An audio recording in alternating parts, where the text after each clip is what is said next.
Guys, today we're going to be installing the Weboost Drive 4GX OTR. OTR stands for over the road, I believe. It's the trucker version of Weboost. It is a cell signal booster. It works with all the major carriers in the United States. Okay, this is everything that comes in the box.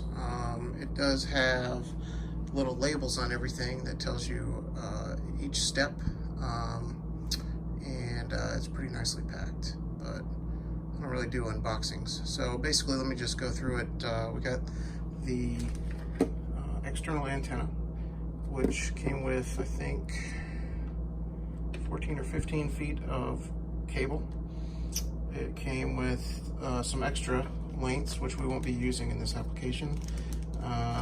If you need to get your antenna up a little bit higher to clear over your cab of your truck or your air conditioners in this case, but this stubby antenna is going to be just fine. Then there's a little spring mount that we're going to use. The cable goes through. Not sure if we're going to use this yet. This is to mount it to your ladder or a mirror or some other bar or tube, but you could take the back plate off of this and then screw it into the side of something if you wanted to use that to mount it. Some other stuff, there's some Loctite, a little side exit piece for the line that comes off the antenna if you're not going to mount it directly to a flat surface and go through that surface. You could come out the side with that. The Weboost unit itself, the brains of the operation, and there's a nice mounting plate that you can mount, and then the Weboost snaps into that. Let's see, we've got a 12-volt adapter, which I'm not sure if I'm going to use. It didn't come with 110, so I may need to get a 110 adapter. I don't have a 12-volt outlet where I'm thinking about putting this, but I think I may be able to tap 12-volt power and run it off of that, so I'm going to have to see. And then the antenna that it came with, I see this is like an example of the labels. This is step 4. So this is the little internal antenna, and I actually purchased a desktop antenna that has just a little bit more power, because this antenna only works for about 3 feet from the antenna, and I want to get a little bit more boost in that.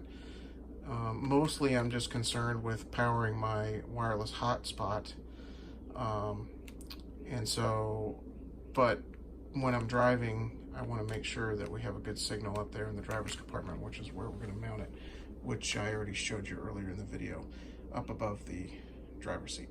So that's everything in the box. Let's get started. Okay guys, I just drilled a 1/2-inch hole in my roof. What we got going on here is I've got this 6x6 steel plate. I painted it. It's going to be under Dicor anyway, so it won't really rust, but I painted it black. I got to clean it up a little bit, and got 1/4-inch holes for the 1/4-inch lag bolts that I got right there, that I'm going to be screwing it down into the ply board that's underneath this fiberglass roof. Man, the roof is dirty. So I'm going to clean this spot up right now and kind of fit it in place. Got the area cleaned up, and I started threading the cable in there. And I don't know if I can do this one-handed or not. Let me see. Alright, so I got my base cleaned up, my wire going down there, 1/2-inch hole. Let's see if we can get it in there. I might have to put the camera down and come back. Okay, I got it in there. Now I'm going to go loosely thread the nut on the bottom side there. See how we're fitting up to the bottom. Okay, wire's through. Just need to run this nut all the way up the wire now. The hole wasn't big enough to get the nut on, so I had to get my hole saw out and do that. Running out of light outside, so I didn't film that. Plus I forgot my phone when I went up the ladder again. Okay, well, got it all lag bolted into the roof. Those are 1-inch by 1/4 lag bolts. They're stainless steel, and I put 2 washers on them so they wouldn't go too deep in there, but I made sure that they weren't going to come through and poke any wires or anything important before I put that in that spot. So now I just got to put some Dicor on there, and as you can see, we lost all the light, so finishing up in the dark. Okay, got it all Dicored in, and we'll come up here tomorrow and inspect it, but I think that's going to be good. No leaks. Okay, as you can see, it's the next morning, and really happy with the way the Dicor turned out. Looks like it's going to seal perfectly. I think it needs like 48 hours to cure completely, but we don't plan on going anywhere, so it should be good. Let me get down off this ladder and I'll show you guys inside.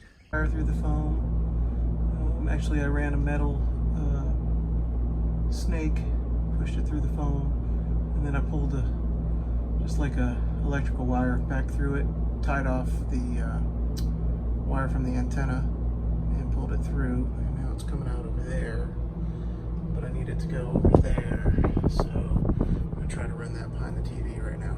Okay, I got the wire pulled through, little red tip on there, and next I think is to mount the Weboost unit itself. Okay, we got it all installed. This is about where everything is going to go.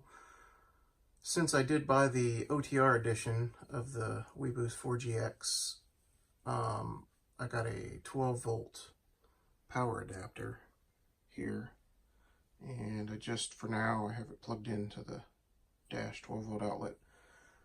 Looking at either finding a 12 volt source and wiring it direct in, or just getting the 110 adapter and plugging it into the outlet that's already in the cabinet there, which would probably be the easiest solution. So anyway, but we got the Weboost unit here. We have the desktop antenna, and we get the incoming antenna from the roof right here, and this this connection up at the top is what goes to the desktop antenna. So I just need to clean that up, and it's basically done. Okay, it's all done, completed. I found a 12 volt power source that's constantly on behind the front cabinet here, and wired in a fuse.